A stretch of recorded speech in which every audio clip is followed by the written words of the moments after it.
प्रकरण 13 प्रकाश संश्लेषण पीडीएफ मिली गई।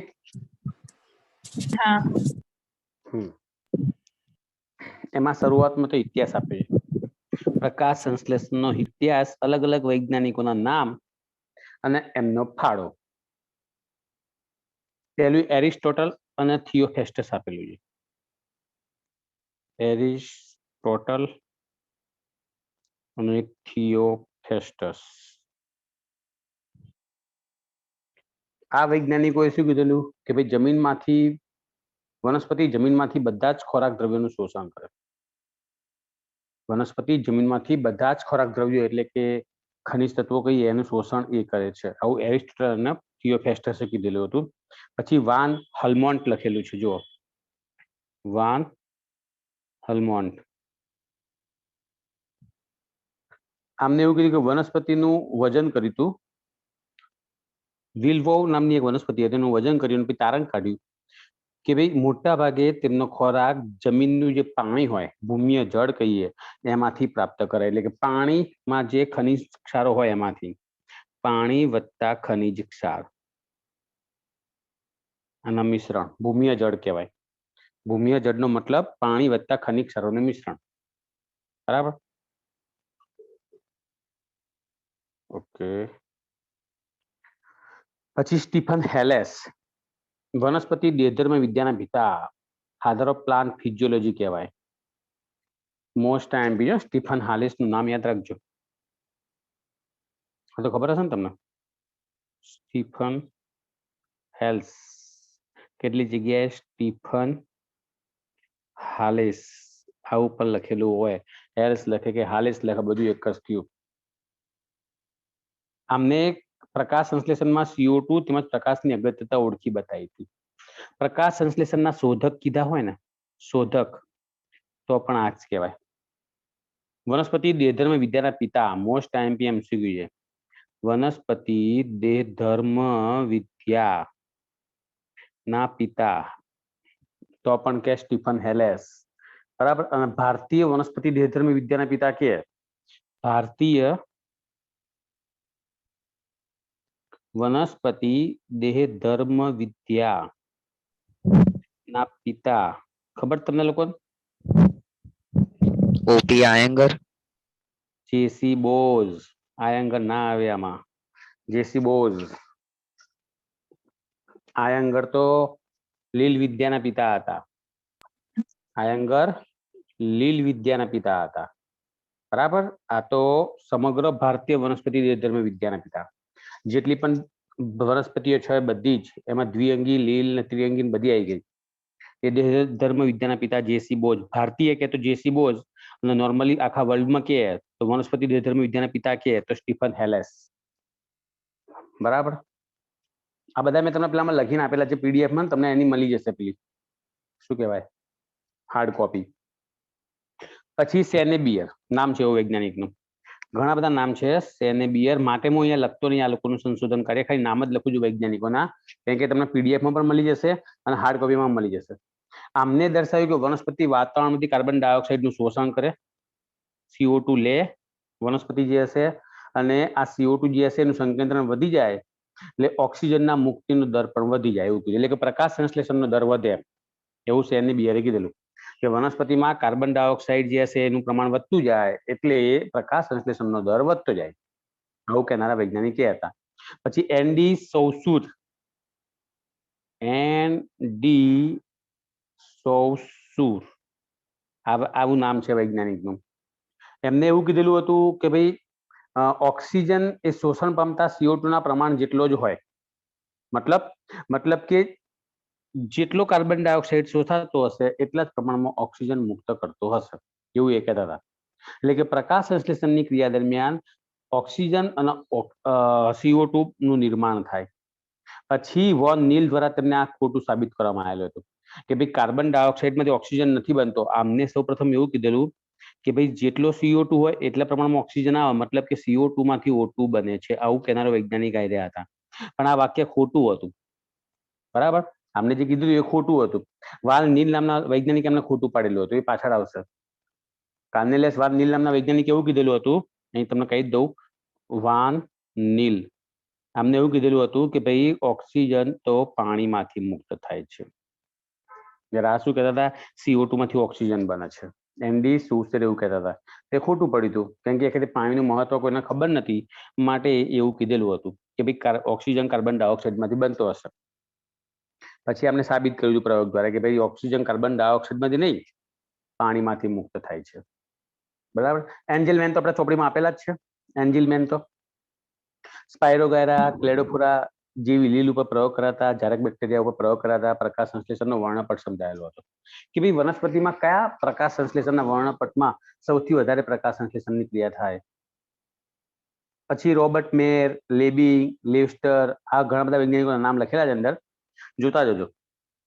ઓછામાં ઓછા 20 થી 25 વૈજ્ઞાનિકોના નામ અંદર લખેલા છે. એમાં અમુક આપણે ચોપડીમાં આપી દીધેલા છે, બરાબર. એક બે આપી દીધા હશે, બાકી બધા બહારના છે, એટલે એ બધું તો આપણે જોઈ જ લઈશું. વનસ્પતિની અંદર પ્રકાશ સંશ્લેષણની ક્રિયા ક્યાં થાય તમારા મત પ્રમાણે? પ્રકાશ સંશ્લેષણ ક્યાં થાય ખબર છે? વનસ્પતિમાં પ્રકાશ સંશ્લેષણ ક્યાં જોવા? મેં તમને છે ને આ ઓફલાઈન કીધેલું હતું કે એક્ઝેક્ટ કેવું હોય, એક્ઝેક્ટ તો વનસ્પતિના લીલા અંગોમાં, બરાબર. લીલા અંગોમાં પણ ના થાય. લીલા અંગોની અંદર આપણે પર્ણ કહીએ, લીલા અંગોનો મતલબ મુખ્યત્વે પર્ણ જ કહેવાનું આપણે, બરાબર. પણ આ પ્રક્રિયા લીલા અંગોમાં એકલું નહીં, પણ પર્ણની અંદર મધ્ય પર્ણપેશી આવેલી હોય, મધ્ય પર્ણપેશી. અને આ મધ્ય પર્ણપેશીમાં આવેલી હોય હરિત કણોતક પેશી, અને આ હરિતકણ પેશીની અંદરના ભાગે આવેલું હોય હરિતકણ નામની અંગિકા, હરિતકણ અંગિકા. તો સમજી લો કે પ્રકાશ સંશ્લેષણની ક્રિયા અહીંયા થાય, હરિતકણ નામની અંગિકામાં થાય. અને હરિતકણ જે કહીએ એમાં પાછી રચના હતી ને હરિતકણની અંદર, તો કેટલી રચના હોય હરિતકણમાં? હરિતકણ કહીએ એમાં મુખ્ય બે ભાગ. હા, ગ્રેના વત્તા આધારક, આવા બે મુખ્ય વિસ્તાર હોય. આની સંપૂર્ણ માહિતી આપણે NCERT માં બોર્ડ ઉપર જ ચલાવેલી હતી. હા, તો અત્યારે આપણે આગળ વધીએ. કે ભાઈ પ્રકાશ સંશ્લેષણનો સાંભળ્યું લે ધ્યાનથી. પ્રકાશ સંશ્લેષણ કહીએ આપણે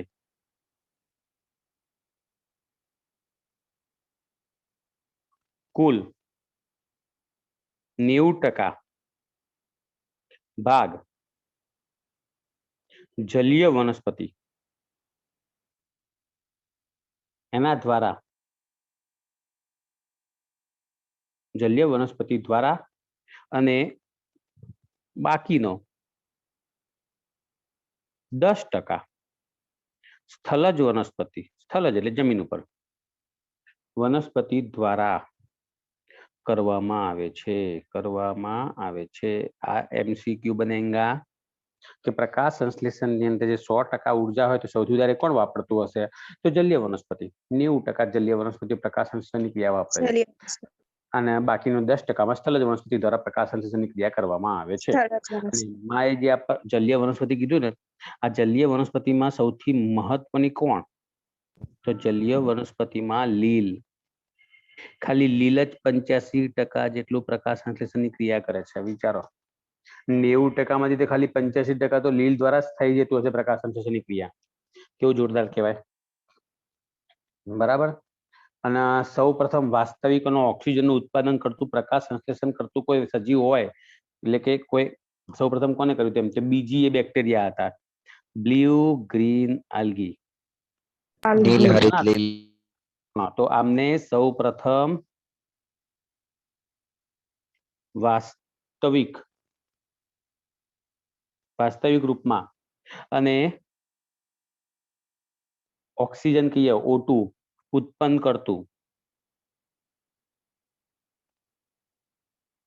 કરતું પ્રકાશ સંશ્લેષણ શરૂ કરેલું હતું. પરીક્ષામાં પૂછાય, સૌ પ્રથમ વાસ્તવિક અને ઓક્સિજન ઉત્પન્ન કરતું પ્રકાશ સંશ્લેષણ કયા સજીવમાં થયેલું હતું? તો બીજી એના નામ આવડે છે ને તમને? હા, બ્લુ આલ્ગી, બ્લુ આલ્ગી વાળી. એના નામ વિના નો સ્ટોક. એના વિના નો નીલ સ્ટોક આવશે. હરિત સોરી હા એ તો ગુજરાતી કર્યું. નીલ હરિત લીલ એટલે બીજી એ તો ગુજરાતી થયું. ઉદાહરણ કેવા હોય તો નો એના સ્ટોક અને વિના એના નો વિના. સ્ટોક. બરાબર, યાદ રાખો. હા. ઉદાહરણ કેવા હોય આના નો સ્ટોક અને બીજી આવશે એનાની બીના. સૌપ્રથમ આમને વાસ્તવિક ઉત્પાદન શરૂ કરેલું હતું.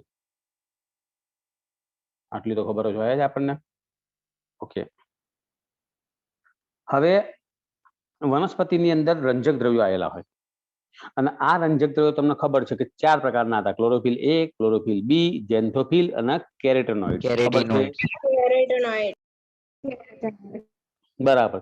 અને આ રંજક દ્રવ્યો બધા ભેગા થાય એટલે શું બનતું હતું? રંજક દ્રવ્ય તંત્ર. કેટલા પ્રકારના હતા રંજક દ્રવ્ય તંત્રો? બે પ્રકારના PS1 અને PS2.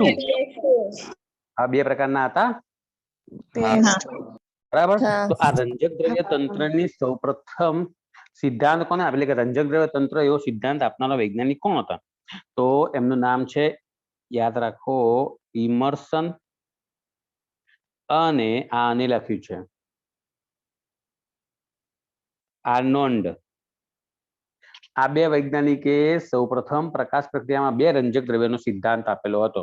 એટલે કે પ્રકાશ પ્રક્રિયામાં 2 રંજક દ્રવ્યો વપરાય એવું કહેનારા વૈજ્ઞાનિક હતા PS1 અને PS2. Pigment system 1, pigment system 2. આનો સિદ્ધાંત સૌપ્રથમ ઇમર્સન અને આર્નોલ્ડે આપેલો હતો. બરાબર. પ્રકાશ સંશ્લેષી કોષોમાં તો ઘણા બધા રંજક દ્રવ્યો આવેલા હોય અને થાઇલેકોઇડના પટલના ઉપરના ભાગે જ જોવા મળશે આ બધા. બરાબર.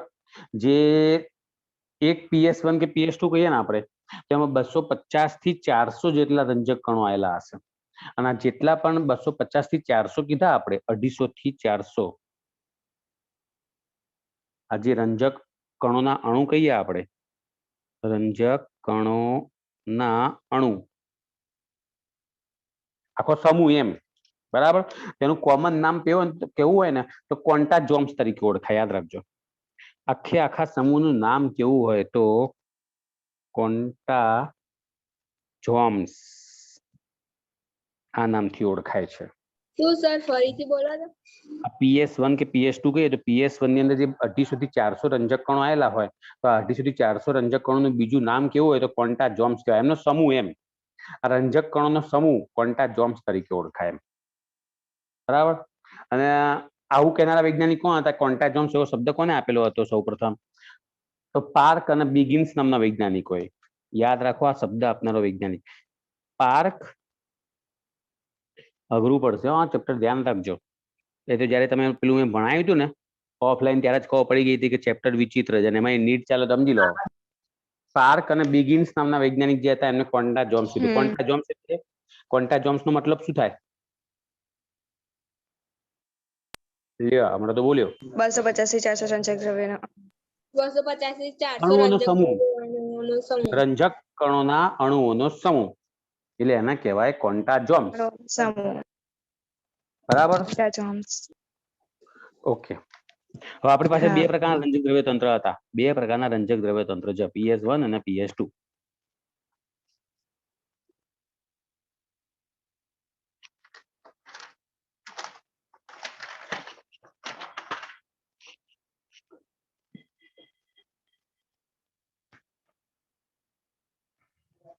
PS1 અને PS2 આ 2 પ્રકારના રંજક દ્રવ્ય તંત્ર છે. ચલો PS1 કહીએ આપણે. PS1 નું સ્થાન એક્ઝેક્ટ ક્યાં જોવા મળે? PS1 તમારા મત પ્રમાણે PS1 ક્યાં હોય? રંજક દ્રવ્ય તંત્ર એક સમય જોવા મળે. લ્યો થાઇલેકોઇડના અંદરના તંત્ર. ટૂંકમાં આમાં કહી શકાય ગ્રેનમ તથા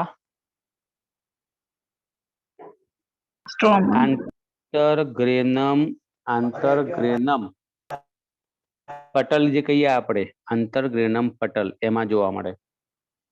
એટલે કે સ્ટ્રોમા થાઇલેકોઇડ કહેવાય. હા નહીં ખબર, ભૂલી ગયા. યાદ આવ્યું. યાદ. યાદ આવ્યું. પણ ભૂલી ગયા છો બધું. આ રીતે આપણે થાઇલેકોઇડ દોર્યા હતા. હા હા હા. આ થાઇલેકોઇડ નામ જોડતો વિસ્તાર આવે એને સ્ટ્રોમા થાઇલેકોઇડ કીધેલું હતું. ત્રણ થાઇલેકોઇડ. તો આ ગ્રેનમ અને આને સિક્કાની કહેવાય થપ્પી જેવું. આને કહેવાય આંતરગ્રેનમ. અંતરગ્રેનમ. હા, તો PS1 અહીંયા પણ હોય અને PS1 આની અંદર પણ હોય. આ બંને સ્થાન ઉપર PS1 જોવા મળે. બરાબર. અને ચક્રીય ETS માં ભાગ લે. ખબર છે ને? તો ચક્રીય યાદ ETS છે. હા ભાગ લે. તો એ રીતે PS2 સમજ જોવા મળતું હશે ભાઈ. PS2 એનું સ્થાન કેવું હોય તો? સ્ટ્રોમામાં. કેમ કે આપણે ભાઈ બધાનું સ્થાન તો જોવું પડે ને. તો હા. PS2 નું સ્થાન ક્યાં જોવા મળે? તો માત્ર ગ્રેનમ ઉપર. મગજમાં ઘુસાડી દેજો. ખાલી ક્યાં જોવા મળતું હશે? ગ્રેનમ. મતલબ કે આની અંદર હોય, આમાં ના હોય. સમજ્યા? હા આ સ્થાન કીધું આપણે. હા. અને અચક્રીય કહીએ ને આપણે એમાં ભાગ લે. અચક્રીય. ઓકે. હવે હા. ક્લોરોફિલ A, ક્લોરોફિલ B આવા બે મુખ્ય પ્રકારના રંજક દ્રવ્યો હોય. લીલા રંગના જોવા મળશે. ફરજો હા. લે મારું બેટું.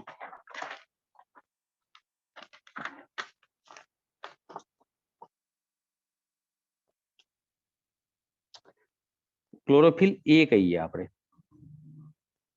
Chlorophyll A. હવે ક્લોરોફિલ A નું અણુસૂત્ર તમને ખબર હશે, વચ્ચે જ આપી દીધું. C55 H72 O5 N4 Mg. યાદ રાખજો. બરાબર. અને ક્લોરોફિલ B, ક્લોરોફિલ B એનું અણુસૂત્ર કેવું હોય? ક્લોરોફિલ B નું તો આની અંદર પણ એ જ રીતે C55 H70 72 ની જગ્યાએ 70 હોય. O ઓક્સિજન ની વાત કરીએ તો એક વધી જાય 6 હોય. N નાઇટ્રોજન 4 હોય એના જેટલા જ. અને મેગ્નેશિયમ તો હોય જ. અણુસૂત્ર મોઢે રાખજો ભાઈ. બરાબર. તો બંનેમાં ફરક શું? આનો આટલો જ નહીં. ક્લોરોફિલ A હોય ને એના અંદર બીજી પાયરોલ રિંગ આવેલી હોય. બીજી પાયરોલ રિંગ. એ બીજી પાયરોલ રિંગના ત્રીજા કાર્બન ઉપર CH3 સમૂહ આવે. એટલે કે આની અંદર ત્રીજા કાર્બન પર CH3 મિથાઇલ સમૂહ હોય. મિથાઇલ સમૂહ આવશે. અને આની અંદર ત્રીજા કાર્બન ઉપર CHO સમૂહ આવે. CHO એટલે ખબર છે તમને? આલ્ડીહાઇડ સમૂહ. બંનેમાં ફરક આટલો જ હોય છે. અને આનું આખું ચિત્ર જે કહીએ ને આપણે અણુસૂત્ર કહીએ ને બંધારણના સૂત્ર, એ તમને મેં પેલા PDF માં આપેલું છે અને પેલામાં પણ આપ્યું હશે. ઝેરોક્સ કોપી આપશે એની અંદર. એટલે તમને ખબર પડશે વાંચશો ત્યારે.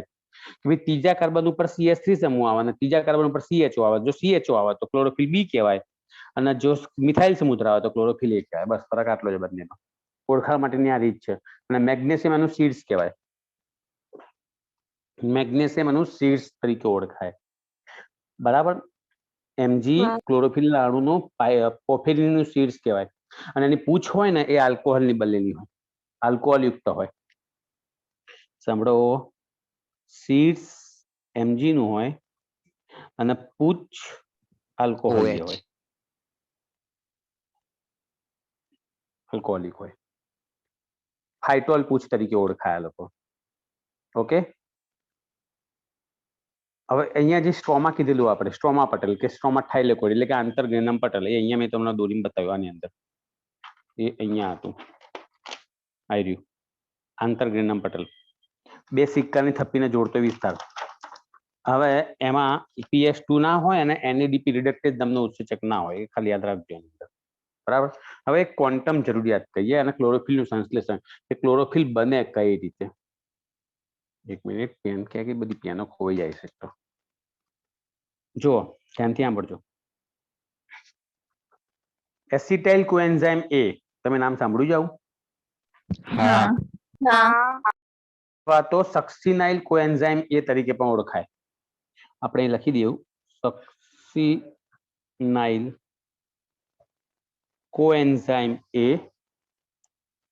વત્તા ગ્લાયસીન આ બે ભેગા થાય એટલે આમાંથી બની જાય આદિ હરિત દ્રવ્ય અને આદિ હરિત દ્રવ્ય જે હશે એની ઉપર જ્યારે હાઇડ્રોજન મળશે અને સૂર્યપ્રકાશ મળી જાય, સૂર્યપ્રકાશ મળે એટલે આદિ હરિત દ્રવ્યમાંથી હરિત દ્રવ્ય બની જાય ક્લોરોફિલ. હરિત દ્રવ્યનો મતલબ શું થાય? ક્લોરોફિલ કહેવાય. તો આ રીતે ક્લોરોફિલનું નિર્માણ થાય છે.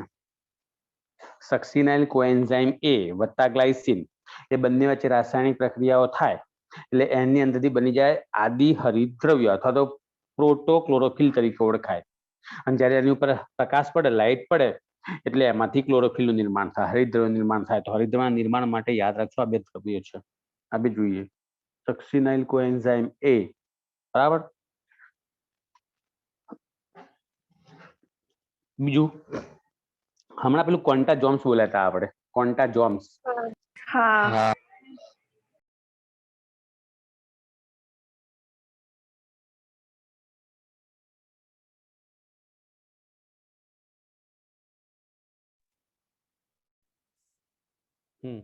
મારા ફોન આવ્યો છે ને એટલા માટે તમારે મ્યુટ થઈ ગઈ હતી મીટિંગ મારી. તો હું એમ કહેતો હતો આપણે ક્વોન્ટા જોમ્સ, તમે નામ સાંભળ્યું હતું ને આપણે? हाँ सांभळी હા શું હતું ક્વોન્ટા જોમ્સ? 250 થી 500 રંજકણના અણુઓને હા, એટલે કે રંજક દ્રવ્ય કણનો અણુ. રંજકણના અણુઓ. બરાબર. હા, તો હા. પ્રકાશ સંશ્લેષણમાં ઓક્સિજનના 1 મોલ ઉત્પન્ન કરવા માટે જરૂરી જે ફોટોન્સની સંખ્યા હોય એને ક્વોન્ટમ જરૂરિયાત કહેવાય. ક્વોન્ટમની જરૂરિયાતનો મતલબ શું થાય?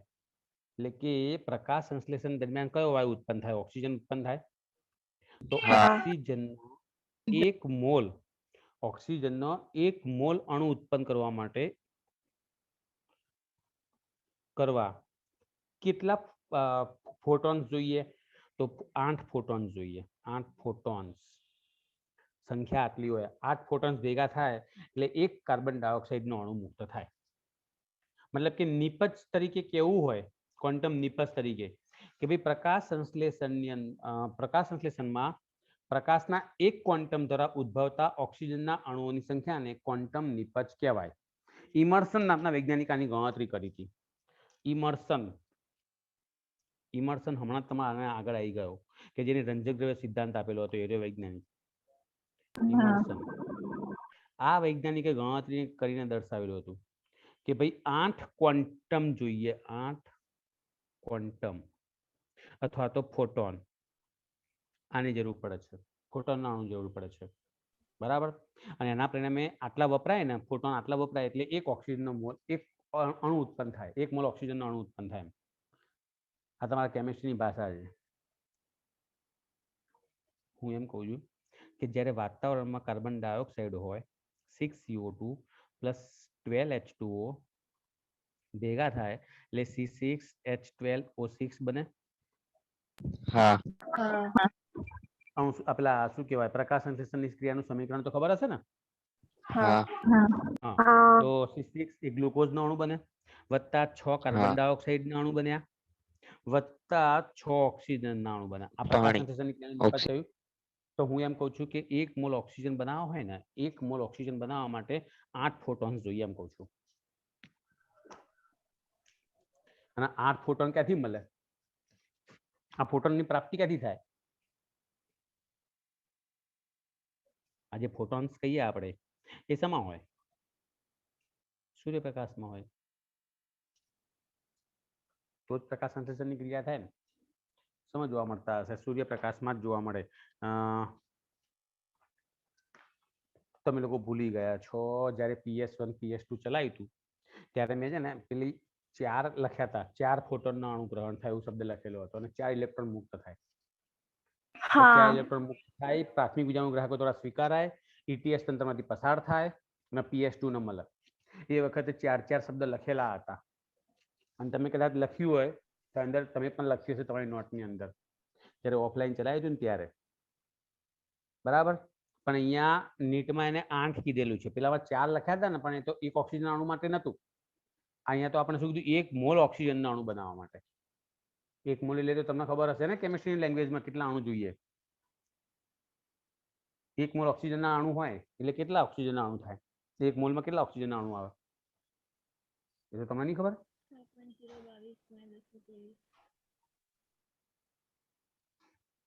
6.022 ઓય મને નહીં ખબર, હું થોડો કેમિસ્ટ્રી ભણાવું યાર, તું એ અઘરું મને પૂછે. હું તમને એ પૂછું બધા મને જોવાનું છે. તો એટલા ઓક્સિજનના અણુ ઉત્પન્ન કરવા માટે 8 મોલ જોઈએ. સોરી 8 ફોટોન જોઈએ. મોલ ક્યાં? 8 ફોટોનની જરૂર પડતી હોય. બરાબર. પછી આ જે પ્રક્રિયા કરવી હોય તો આ પ્રક્રિયા થવા માટે સતત રંજક દ્રવ્યો જોઈએ. તો રંજક દ્રવ્યોના પ્રકાર પણ મેં તમને કીધા હતા. કેટલા હતા? રંજક દ્રવ્યો 4 કેટલા પ્રકારના હતા? 4. ચાર. આપણે મેં કીધું chlorophyll A B, chlorophyll B C, C D યાદ કરો આવક લીધી કીધેલા હતા. પણ સર તમે હું તો પેલા સમજી સૂર્યપ્રકાશ કુલ રંજક દ્રવ્યો વનસ્પતિઓના A B C D E chlorophyll કહેવાય. આ સિવાય બેક્ટેરિયલ ક્લોરોફિલના 7 અણુ છે અને બેક્ટેરિયલ ક્લોરોફિલ બી, આ બધા અણુઓના નામ છે રંજક દ્રવ્યોના. આ દરેકના અણુસૂત્ર પણ આવે, એની વહેંચણી આવે, કયા પ્રકારની સૂર્યપ્રકાશનું શોષણ કરે છે એ બધું જ મેં પેલા તમને આપેલું છે. આ બધું એટલું બધું તો ના પૂછાય, પણ તમને થોડુંક ડીપમાં આપેલું છે. બેક્ટેરિયલ વિરિડીન રંજક દ્રવ્યોના નામ તમે સાંભળ્યા નહીં, બધા રંજક દ્રવ્યોમાં આપેલા છે. આ સિવાય કેરોટીન્સ તો ખબર જ હશે. કેરોટીન્સ હા ઝેન્થોફિલ. સાંભળ્યું છે? એટલે ભાઈ ઝેન્થોફિલ કેરોટીન્સ, એટલે ભાઈ સાંભળો ભાઈ, કેરોટીન્સના પણ પ્રકાર છે. આલ્ફા કેરોટીન્સ, બીટા કેરોટીન્સ અને ગેમા કેરોટીન કેરોટીન્સ. નથી. બોલો, આ ક્લોરોફિલ હતા. આ બધા ક્લોરોફિલ હતા. Chlorophyll A B C D E. Bacterial chlorophyll A, bacterial chlorophyll B અને બેક્ટેરિયલ વિરિડીન, આ બધા ક્લોરોફિલ હતા.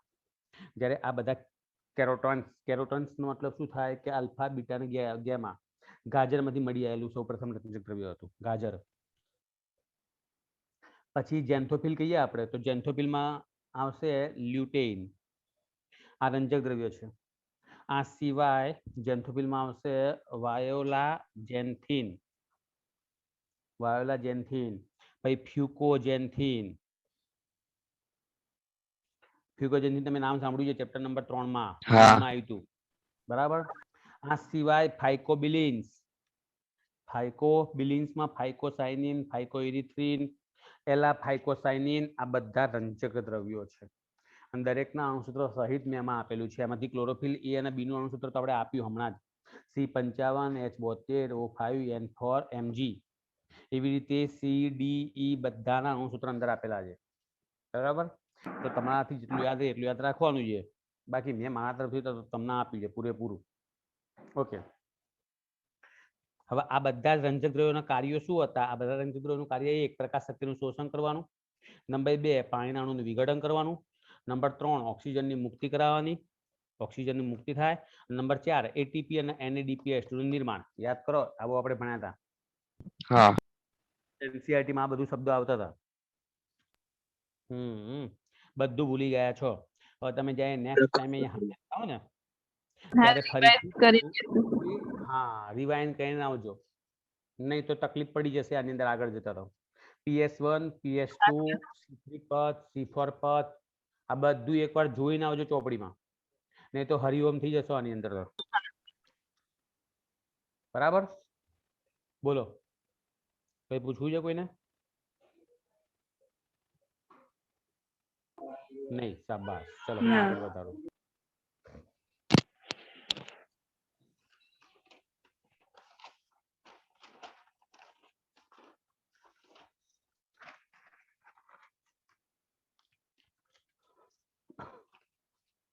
એ તમારું જે NCERT છે ને એ પાક્કું આવડવું જોઈએ. એના આધારે જ આ નીટ ચાલે છે. ચક્રીય અચક્રીય ફોટો સિસ્ટમ ખબર તમને? હા. હા, એ તો ખબર છે. પાક્કું આવડે છે? આપણે પૂછવું તો આવડે તમને અત્યારે? ચક્રીય ફોટો સિસ્ટમ કહીએ આપણે તો આ ચક્રીય ફોટો સિસ્ટમમાં શરૂઆત કોણ કરે? ચક્રીય કહું છું, ચક્રીય. ચક્રીયમાં શરૂઆત કોણ કરાવડાવે? પ્રકાશ PS1 કે PS2? PS1. PS1 અને આને P700 પણ કીધેલું આપણે. હા કીધું તો. હા આ સૂર્યના કિરણો હોય, સૂર્યના કિરણો આવશે. અવાજ ધીમો થઈ ગયો છે. કોનો અવાજ ધીમો થઈ ગયો? મારો? હા શું હે? મારો અવાજ ધીમો આવે લે બધા? ના સર બરાબર છે. આજે ફોટોન્સ હોય એ સૂર્ય પ્રકાશ શક્તિનું ગ્રહણ થાય એટલે આમાંથી 4 ઇલેક્ટ્રોન મુક્ત થાય અને આ 4 ઇલેક્ટ્રોન જે હશે પ્રાથમિક વિજાણુ ગ્રાહકો દ્વારા સ્વીકારાય. આવું કીધું તું આપણે. હા હા શાબાશ. તો પ્રાથમિક વિજાણુ ગ્રાહકનું નામ પણ મેં કદાચ દીધું તું. નતું દીધું? ચલો કહી દઉં. FRS. પ્રાથમિક વિજાણુ ગ્રાહકનું નામ થાય FRS. FRS એટલે ફેરોડોક્સિન રિડ્યુસિંગ સબસ્ટેન્સ. FRS નું આખું નામ લખીને આપો અહીંયા. FRS નો મતલબ શું થાય? ફેરોડોક્સિન રિડ્યુસિંગ સબસ્ટેન્સ એટલે ઘટક. સબસ્ટેન્સ નો મતલબ ઘટક. ફેરોડોક્સિન રિડ્યુસિંગ ઘટક FRC કહેવાય. સૌપ્રથમ ઇલેક્ટ્રોન હીરો ગ્રહણ કરે. બરાબર? અને પછી એ ઇલેક્ટ્રોન ક્યાં જતા હતા? ઇલેક્ટ્રોન ETS તંત્રમાં. Electron transport system. અને ઇલેક્ટ્રોન ટ્રાન્સપોર્ટ સિસ્ટમ ની અંદર મેં લખાયા હતા. નહીં ખબર હોય? FD, પછી હા, એમાંથી લખાય. આવે પ્લાસ્ટોક્વિનોન, પછી એમાંથી આવે સાઇટોક્રોમ, સાઇટોક્રોમ પછી પ્લાસ્ટોસાઇનિન, PC. પ્લાસ્ટોસાઇનિન, પ્રિયંકા ચોપડા કીધું તો આપણે. અને એમાંથી હા. પછી પાછા આવી જાય હા ઇલેક્ટ્રોન, પાછા પોતાના મૂળ દાતા સ્ત્રોતમાં આવી જાય. આ ચક્રીય કહેવાય. આ ચક્રીય ફોટોફોસ્ફોરાયલેશન કહેવાય. કદાચ વિડીયો કટ થઈ જાય ને તો ફરીથી લિંક મોકલીશ. ગભરાઈ ના જતા પાછા. બરાબર? હા તો આ પાછા અંદર જોઈન થઈ જજો. આ ચક્રીય કહેવાય. જ્યાંથી ઇલેક્ટ્રોન ઉત્પન્ન થયા ને ત્યાં જ મૂળ દાતા સ્ત્રોતમાં ઇલેક્ટ્રોન પાછા ફરે છે. બરાબર ને? માટે એટલે આની અંદર હા આપણને લખાયું છે કે ભાઈ ETS માં સૌપ્રથમ ફેરોડોક્સિન હોય, પછી પ્લાસ્ટોક્વિનોન આવે, પછી સાઇટોક્રોમ આવે, પછી પ્લાસ્ટોસાઇનિન આવે. જે તમને લખીને આપ્યું છે ને, મેં અહીંયા લખીને આપી ETS માં, જેથી તમને દેખાય ના દેખાતું હોય ને તો અહીં દેખાય એટલા માટે. બરાબર? સાંભળો, આની અંદર મૂળ દાતા સ્ત્રોતમાં ઇલેક્ટ્રોન પાછા ફરતા હોવાથી તેને ચક્રીય ફોટોફોસ્ફોરાયલેશન કહેવાય. અમે તમને NCERT નું રિવિઝન કરાવ્યું કે તમે ભૂલી ગયા છો ને એટલા માટે મેં તમને ફરીથી કરાવડાવ્યું. ના હવે સર એ યાદ. પ્રમાણે- હા, વેરી ગુડ. તો અચક્રીય યાદ છે ને? બોલો, તો અચક્રીયમાં કઈ રીતે કરવાનું શરૂઆત? PS2 આવે ને PS2 680. શું કરશે? હા, 680 કહેવાય. એ સૂર્યમાંથી ઇલેક્ટ્રોનનું શોષણ કરે. 680 ઇલેક્ટ્રોન. હા બરાબર? મેસેજો પર મેસેજો મોકલે લે મારા બેટા. કોણ મોકલે મને? એટલે આ ઇલેક્ટ્રોન ફોટોન સ્વરૂપે જાય. એટલે આમાંથી 4 ઇલેક્ટ્રોન મુક્ત થાય. એટલે કે ઇલેક્ટ્રોન મુક્ત થાય. આ ઇલેક્ટ્રોન પ્રાથમિક વિજાણુ ગ્રાહકો દ્વારા સ્વીકારાય. અને એ પ્રાથમિક વિજાણુ ગ્રાહક મેં તમને કીધેલો હતો. ખબર છે તમને લોકોનો કયો આવશે? થિયોફાઇટિન. કયો આવશે? થિયોફાઇટિન. Theophytin PHEO. આનો મતલબ થાય થિયોફાઇટિન. ઇધર લગતા હે. આને કહેવાય થિયોફાઇટિન. આ બધું મોઢે કરી રાખજો હો, નકર ઉકલી જશો. આ થિયોફાઇટિન પ્રાથમિક વિજાણુ ગ્રાહક છે.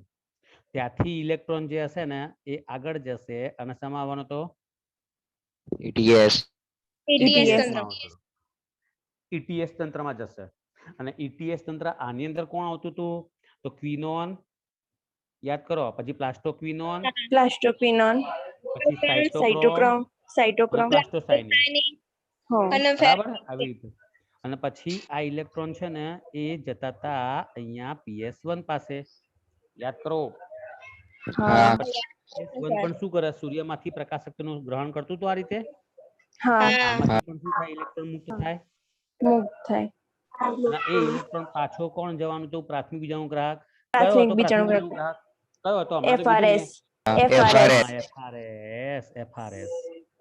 FRS નું આખું નામ હતું ફેરેડોક્સિન રિડ્યુસિંગ ફેરોડોક્સિન reduce હા. step ત્યાંથી સબસ્ટેન્સ ઇલેક્ટ્રોન જાય FD માં. યાદ કરો, ફેરેડોક્સિન માં આવતો હતો. FD હા હા, અને FD જે હતા ને એમાંથી ઇલેક્ટ્રોન જે હશે એ NADP જે કહીએ એના રિડક્શનમાં વપરાઈ જતો હતો.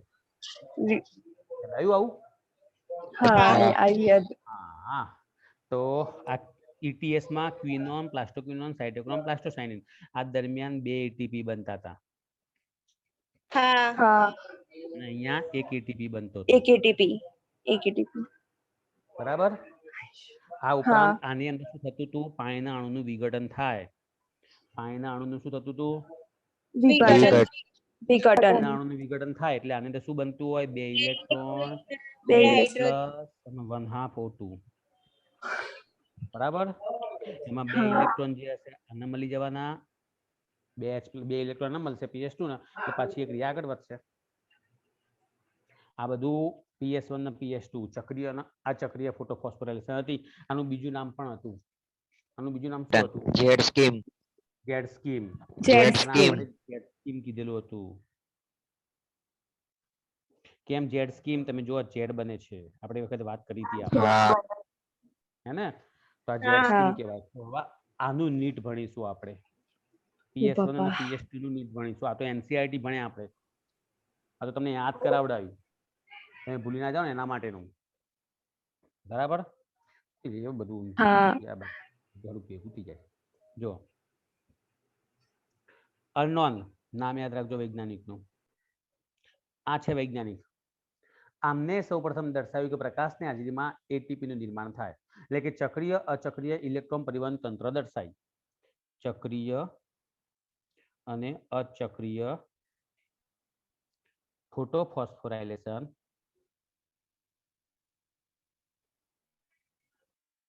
આ વૈજ્ઞાનિકે કીધેલું હતું. અર્નોન નામના વૈજ્ઞાનિકે કીધેલું હતું. બરાબર. આ પ્રક્રિયા થાય એટલે 3 ATP અને 2 NADPH2 નિર્માણ થતું હતું. હા. એ તો આપણે પાછળ ભણવાના એટલે ક્રેબ ચક્રમાં ભણવાના જ હતા. કેલ્વિન ચક્રમાં. કેલ્વિન ચક્રની અંદર આ Z સ્કીમ 6 વખત થતી હોય. કેલ્વિન ચક્રમાં Z સ્કીમ 6 વખત ફરતી હોય છે. અચક્રીય ફોટોફોસ્ફોરાયલેશન થાય ETS દરમિયાન. ધ્યાનથી સાંભળજો.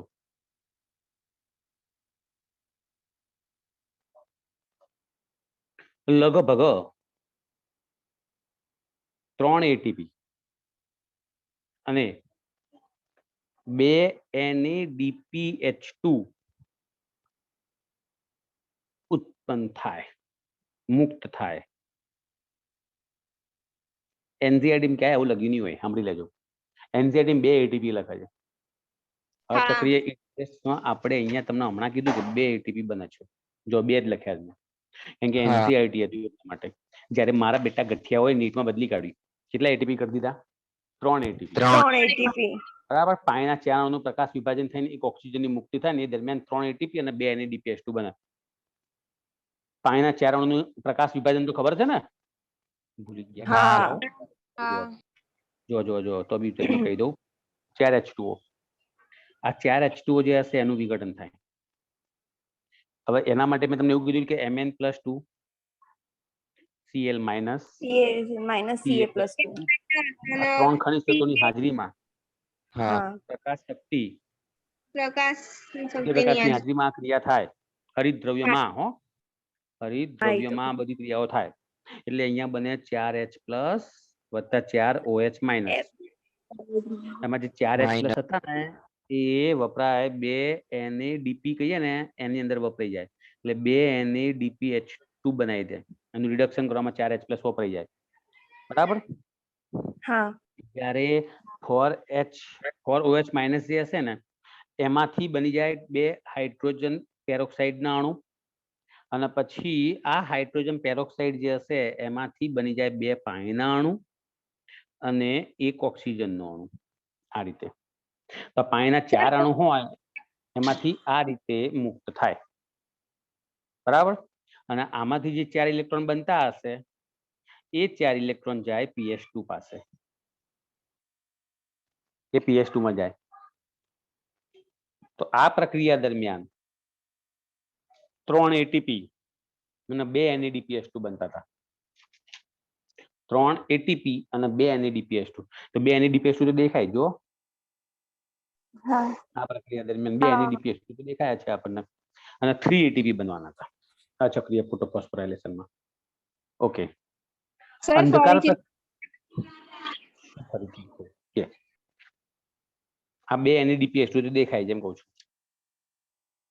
4H+ હોય 4H+ NADP ના 2 અણુના રિડક્શનમાં વપરાઈ જાય એટલે 2 NADPH2 બન્યા. આ જે વાક્ય લખ્યું ને એની અંદર એમ કે અચક્રીય ફોટોફોસ્ફોરાયલેશન દરમિયાન 3 ATP અને 2 NADPH2 બનશે તો આ પાણીના 4 અણુ જે વિઘટન પામતા હશે એમાંથી મુક્ત થતા હશે એમ કહું છું.